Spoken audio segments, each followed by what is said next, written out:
Related everything you need to know about Wild Card Weekend 2018 every week this NFL season. We will celebrate the electric plays, investigate the colossal blunders, and explain the inexplicable moments of the most recent slate. Welcome to Winners and Losers. Which one are you? Winner, the upright. Somewhere along the line, Cody Parkey did something to anger metal poles. There is no other explanation for the way metal poles have personally sought to destroy him, ruining his season and smashing the hopes and dreams of an entire team and its fan base as collateral damage. Last month, Parkey did something that seems impossible. He kicked 2 field goals and 2 extra points off of the 4-inch wide uprights, making him either the greatest trick shot kicker of all time or the least lucky kicker of all time. How could he repeatedly hit this object roughly 1/3 the length of a football from 150 feet away? Missing 4 kicks in one game has been done before and will be done again. Hitting the upright 4 times in one game seems impossible. The 4 upright game was just a fluke, and not a particularly meaningful one. Chicago won that game 34-22. Parkey went 10 of 12 on field goals and 12 of 13 on extra points from the 4 upright game until the end of the season, and hit his first 3 field goals in Sunday's wild card playoff game. When Chicago asked Parkey to hit a 43-yarder to win the game, they had reason to believe things would go well. But the metal pole believed that Parkey still had debts to pay. He double-doinked it. The potential game winner went off the upright, fell straight down, hit the crossbar, and then bounced out, and Bears lost, 16-15. It seemed impossible that Parkey could pull off a more outrageous upright-related stunt than hitting the uprights 4 times in one game. Then, on the biggest kick of his life, he hit the metal poles twice on one kick. For 3 years, every Bears fan I know has screamed that the team made a massive mistake by cutting former kicker Robbie Gould. Sunday, Parkey missed a kick that ended the best season Chicago has had in years. It appears that Philadelphia's Trayvon Hester may have tipped the kick. But how do poor Cody's kicks keep finding metal? Does somebody secretly give him kicking balls filled with magnets that get pulled toward the upright? I've always argued that hitting the upright should be worth points. After all, it's significantly harder to do, and in that world, Parkey would be a hero. Sadly, he lives in this world, and his miracle moments are catastrophic failures. Loser, winning. The Bears were trailing 16-15 because unstoppable playoff god Nick Foles threw a go-ahead touchdown with under 2 minutes to go. The guy who plays quarterback for the Eagles in December, January, and February is not Nick Foles. Nick Foles is an average to subpar quarterback. This is large appendage Nick, and he cannot lose. I can't use his other nickname. There are kids reading this. Hey, kids, please stop reading this. The Bears did not have to play large appendage Nick. If they lost Week 17, they would have played the Vikings instead of the Eagles. I'm pretty confident the Bears could have beaten the Vikings because, well, last week the Bears played the Vikings and kicked the living crap out of them. There was a point while Chicago was throttling the life out of Minnesota where the Bears should have said, hey, this team isn't very good, maybe we should lose this game so we can get a playoff matchup against this team. Instead they had the hubris to believe that winning would help them win in the postseason and played their starters for all 60 minutes of a game they should have lost. Chicago had a great season this year, going 12-4. Because Chicago was so recently in the dumps, the team finished dead last in the NFC North 4 years in a row before this season. One might believe that this season was just the beginning for a Bears team building around young quarterback Mitchell Trubisky. I'm not so sure that's the case. Chicago dealt away a slew of high draft picks to get Khalil Mack, and high draft picks are the main way teams improve. Without new draft picks, the Bears will get older and more expensive. This year may have been their best chance, and the Bears missed an opportunity to face the most favorable opponent in the first round of the playoffs. They were fools, and fools lose to Foles. Winner, Staley, the Chicago Bear. How we act in our darkest moments defines our character. And today I must praise the character of the Chicago Bears mascot, Staley da Bear. Yes, his name is Staley da Bear and not Staley the Bear, because that is how people from Chicago like to think people from Chicago talk. Here is how SDB reacted to Parkey's missed kick. Bear down, Chicago Bears. There is a person inside the Staley da Bear costume, and they deserve a raise. Other teams should try to hire them. Because at the most devastating moment of Chicago's season, they had the perfect reaction.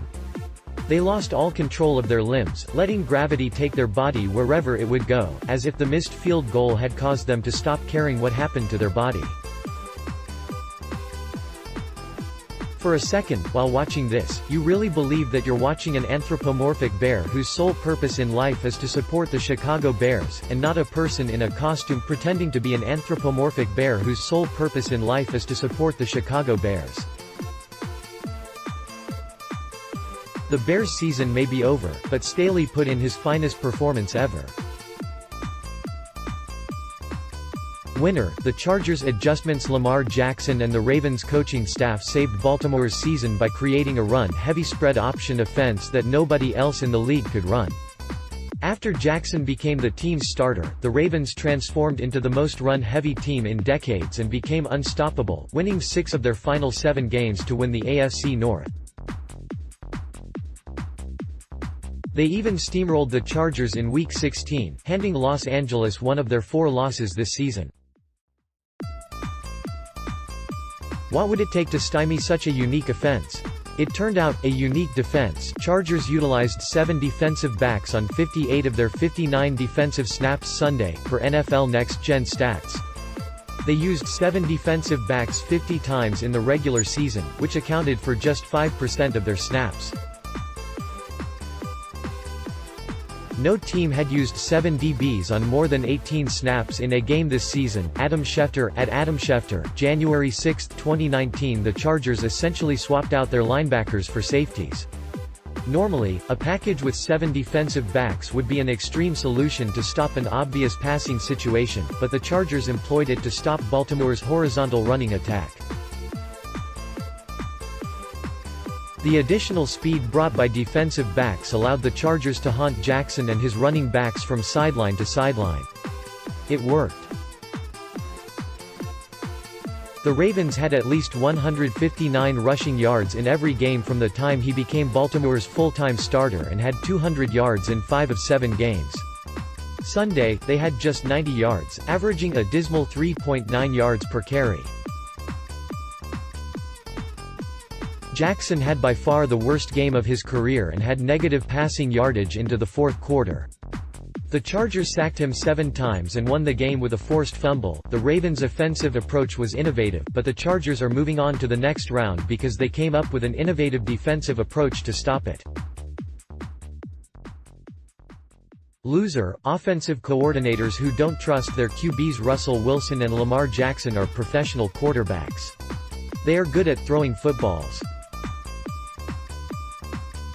They are dynamic athletes as well, a trait that should open up new possibilities for plays they can execute. Instead, poor strategic decisions by their coaching staffs limited them in a pair of frustrating losses. The Seahawks' offensive coordinator is Brian Schottenheimer, who, and I cannot stress this enough, has literally never had a non-disappointing tenure as a coach. He was quarterbacks coach during the only bad years of Drew Brees' legendary career, with the Chargers. He served as OC during the Mark Sanchez era with the Jets, for several subpar Jeff Fisher offenses with the Rams, and during a year bad enough to get Mark Richt fired from Georgia, and he was quarterbacks coach for last year's 30th-ranked Colts offense. Saturday, he called one of the strangest games in recent memory. Despite the fact that Wilson had a great passing game, and despite the fact that the Seahawks got next to nothing on the ground, Schottenheimer insisted on running rather than passing. Of the Seahawks' 12 drives, 4 were 3-and-outs where Schottenheimer called 2 runs and a pass. When Wilson did get to pass, he was exceptional. Russell Wilson on passes that traveled at least 15 yards downfield against Dahl, 7 attempts, 5 completions, 23.7 yards, attempt, 1.34 EPA, attempt. Ben Baldwin at Ben Baldwin, January 6, 2019. Schottenheimer just opted not to pass, and the Seahawks ended up with a run-pass split that suggested they were comfortably ahead for most of the game, in spite of the fact that they were actually trailing. When the game was out of hand, Schottenheimer finally let Wilson throw, and he led a 6-play, 75-yard touchdown drive. I genuinely think the Ravens did a great job with Jackson this season, creating a spread option offense designed to accentuate his talents. It got them into the playoffs. My one complaint was that Baltimore didn't adopt that strategy earlier, instead spending most of the year with Joe Flacco at starting QB and bringing in Jackson only as a non-throwing quarterback on gadget plays. I screamed, "Let Lamar throw," a lot. Sunday, the Ravens went back to refusing to let Jackson throw. Before they got the ball back down 20-3 in the fourth quarter, Jackson had thrown the ball only 9 times. Jackson's not one of the league's best passers, but he's good enough to be effective, and the Ravens were getting absolutely skunked. They had no chance of winning with their run-heavy attack, but they stuck with it. Then, when the game was out of hand, the Ravens finally let Jackson throw, and he led 75 and 80-yard touchdown drives. Look at this dude. He's good at throwing. The Seahawks were intent on establishing a run game that it was clear would never be established. The Ravens were terrified of what would happen if their quarterback threw, even though the strategy they stuck with was a road to certain defeat. Both choices led to losses, and leave me wondering less about the talent of the quarterbacks and more about whether or not they'll be given the opportunity to succeed in the future. Winner, offensive lines. It can be hard to gauge the impact of offensive line play. Our eyes are naturally drawn to the players making plays, the guy throwing the ball, the guy running the ball, the guy catching the ball. We praise and blame all these players when so much of what they are capable of depends on the massive men in front of them who never touch the ball. But if you've ever needed to lay bare exactly how critical offensive lines are in football, just roll out a tape of Saturday's game between the Colts and Texans, one of the best lines in football, and one of the worst. Indianapolis picked All-Pro guard Quentin Nelson in the first round of last year's draft, nabbed a quality starter in Braden Smith in the second round, and have former first-round picks in Anthony Costanzo at left tackle and Ryan Kelly at center. It works. The Colts allowed a league fewest 18 sacks this season despite attempting the second most passes in the league. It was just what Andrew Luck needed as he recovered from a shoulder injury that kept him out for the entire 2017 season. At one point, the offensive line kept Luck from getting sacked for 5 straight weeks. Meanwhile, Houston hired a bunch of burlap sacks filled with earthworms to protect Deshaun Watson. They allowed 62 sacks, the most in the league. Saturday, this played out predictably. Luck was kept clean, as a Texans pass rush led by J.J. Watt and Jadeveon Clowney failed to sack him. Indianapolis also ran for 200 yards, including a career-high 148 yards for Marlon Mack. The Colts scored touchdowns on 3 of their first 4 drives and coasted to a win. They also ate some souls. Meanwhile, the Texans couldn't really operate offensively with Watson getting pressured on almost every play, and didn't score until the fourth quarter. He was sacked 3 times and hit 8, but that doesn't take into account the seemingly dozens of inaccurate throws he was forced to attempt under duress. The offensive line sets the possibilities of what a team is capable of. With a great one, the Colts had time to throw and wide-open running lanes. With a piss-poor one, the Texans could barely move. Loser, kickers. It's probably a bad sign if the only player who plays a certain position gets injured and it immediately makes his team better. Saturday, that happened to the Seahawks. At the end of the first half, Seattle asked Sebastian Janikowski to attempt a 57-yard field goal. This makes sense, because Janikowski's calling card has always been attempting hilariously long field goals. He's never been particularly accurate, but he's got one of the strongest legs of all time. But now he's 40, and he hasn't been on a treadmill since he was 20. He hurt himself trying to kick the football too hard. Like most teams, the Seahawks don't have a backup kicker. They have a punter, all-pro rookie Michael Dickson, but he's Australian, and he's good at punting because Australian rules football features punting, and does not feature place-kicking. Dickson practiced some field goals during halftime, and it looked horrible. The Seahawks may be without Sebastian Janikowski for the rest of the game, which would make Michael Dickson the field goal kicker. This was him kicking field goals earlier. Nick.twitter.com/x8p39edfi, Fox Sports, NFL, @enflonfox, January 6, 2019. At halftime, Seattle punter Michael Dickson went 1-6 on FG attempts from 25 yards from left hash mark. Then went 0-2 from right hash. He made a 33-yarder. He went 1-3 from 35-yarder with Russell Wilson holding.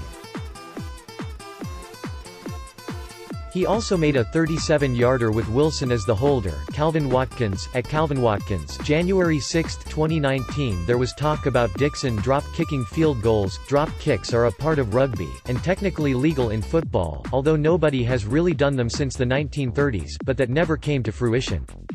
And so the Seahawks had to carry on without a kicker, and doing so massively benefited them. Seahawks went for it on 4th down twice in field goal range, and converted both attempts. One led to the touchdown that put Seattle ahead 14-10, the other was this touchdown that cut Dallas's lead to 24-20. After both touchdowns, the Seahawks had to go for 2-point conversions, and hit both, getting 4 critical points in their near comeback. That left the Seahawks needing an onside kick to complete the comeback. They turned to Dickson, who has actually been pretty decent at drop-kicking onside attempts this season. It was Dickson's time to shine. He had a specific skill that nobody knew how to defend, and he was going to unleash it at the most critical time. Could he spur the Seahawks to a stunning win? Nah, he just blasted the hell out of the ball. That's what punters do. If only the Seahawks had entered Saturday night with no kicker at all. Maybe they would have won. Loser, logic. This play looks like an incomplete pass. To be naive enough to believe that football plays would receive the ruling they look like they should receive. Upon replay, it became clear that Anthony Miller got control of the ball and then took 3 steps, by rule, making this a catch and a fumble, not an incomplete pass. But nobody picked up the fumbled ball. It just sat on the ground.